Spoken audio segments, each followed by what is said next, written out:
ئەنجامی بەرایی سەرژمێری ڕاگەیەنرا و دوای 4 ڕۆژ لە خنکانی منداڵێک ئەمڕۆ تەرمەکەی دۆزرایەوە. سڵاوتان لەبێت. ئەنجامی بەرایی سەرژمێری ڕاگەیەندرا و ژمارەی دانیشتوانی هەرێم زیاتر لە 6 ملیۆن کەسە. محەممەد شیاع سوودانی سەرۆک وەزیرانی عێراق لە کۆنفرانسێکی ڕۆژنامەوەنی داوتی بەپێی ئەنجامی بەرایی سەرژمێری ژمارەی خێزان لە سەرتاسەری عێراق گەیشتۆتە 7 ملیۆن و 898,588 خێزان، کۆی گشتی دانیشتوان بە بیانی و پەنابەرانەوە 45 ملیۆن و 400,890 کەسە.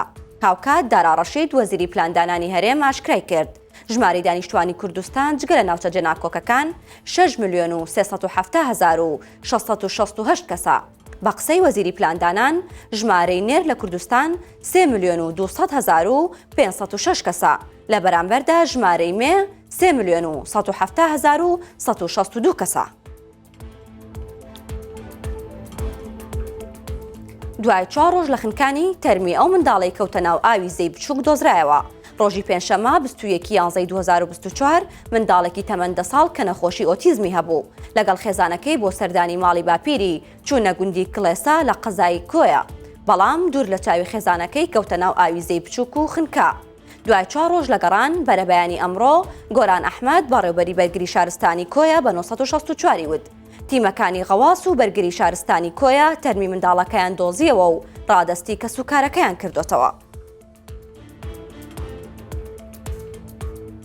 نزیکەی 45 کارمەندی تەندروستی زاخۆ لە بەردەم بەڕێوەبەرایەتی گشتی شارەکە گرت بوونەوە و داوای بە هەمیشەیی بوون دەکەن.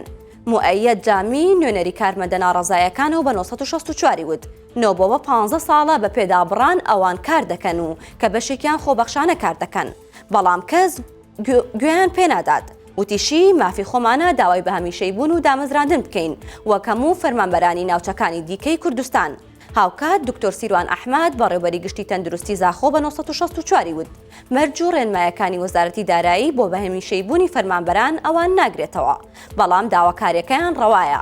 بۆیە بە نووسراوێکی فەرمی داوا لە وەزیری تەندروستی دەکەین ڕێگە چارێک بۆ ئەم کارمەندانە بدۆزێتەوە. لە قەڵازێش سەرجەم پزیشکانی ڕاوێژکاری نەخۆشخانەی فێرکاری بەهۆی دواکەوتنی موچەکانیان بایکۆتی دەوامیان کرد و نەخۆشخانەیان بەجێهێشت. ئازاد ئەحمەد بەڕێوەبەری نەخۆشخانەی فێرکاری قەڵاتزێ بە 964 وت نزیکەی 2 مانگە موچە نەهاتووە، بۆیە بەشێک لە پزیشکانی پسپۆری نەخۆشخانەکەمان بایکۆتی دەوامیان کردووە و دەڵێن تا موچە وەرنەگرین دەوام ناکەین. وتیشی ئەو دکتۆرانەمان یانگرتووە پزیشکی ڕاوێژکارین و ژمارەیان نزیکەی 10 پزیشک دەبێت.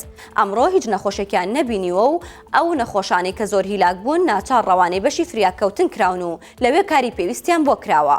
ئەو حاڵەتانەشی سارد بوون نەبینراون بەهۆی بایکۆتەوە.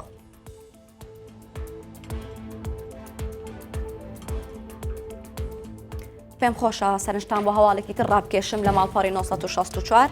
لێرە هەواڵێکمان هەیە باسی ژینگە پارێزێک دەکات کە ماوەی 10 ساڵە کاری ژینگەی دەکات و پاژماوەی جگەرە کۆ کاتەوە کەسانی کە جگەرە کێشن لەگەڵ ئەوەشان مەنۆڵ و مەزراکان پاکەکاتەوە، بەڵام لە ماوەی 5 ساڵە توانیوێتی 30,000 فلتەری جگەرە کۆ بکاتەوە.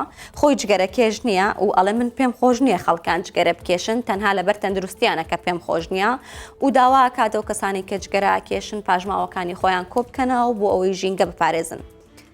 ئەم هەواڵە و سەرجەم هەواڵە سەرنجڕاکێشەکان لە ماڵپەڕی 964.kr هەیە و دەتوانن بینەری بن. هەواڵەکانم پێشکەشکردن هەر شاد بن.